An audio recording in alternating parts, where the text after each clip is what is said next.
If you love running or treadmill workouts, but struggle with motivation, you might have heard of BitGym. I tried it for several weeks, and here's my honest review. BitGym is a fitness app that turns your treadmill or indoor workout into an interactive experience. Using your phone or tablet's camera, it tracks your movement and syncs it to virtual trails around the world. You can run through the Alps, coastal paths, or city streets all from your treadmill. The interface is simple and user-friendly. You select a workout type, choose a trail, and start. The app adjusts the speed of the video to match your pace, which creates an immersive experience that feels surprisingly realistic. Motivation is where BitGym shines. I found myself running longer and more consistently because the visuals keep you engaged. There are also structured programs and challenges to track progress over time. Most people get this wrong by assuming BitGym is only for advanced runners. In reality, it's suitable for beginners, casual runners, and anyone using a treadmill, elliptical,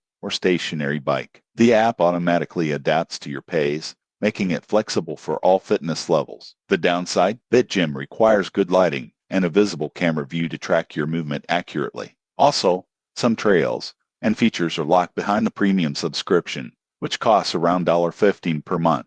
In conclusion, BitGym is a fun and effective way to make indoor workouts more engaging. If you want to turn treadmill sessions into an interactive experience, it's worth trying, especially if motivation has been a challenge. Subscribe for more honest fitness app reviews and tips to keep your workouts effective and enjoyable.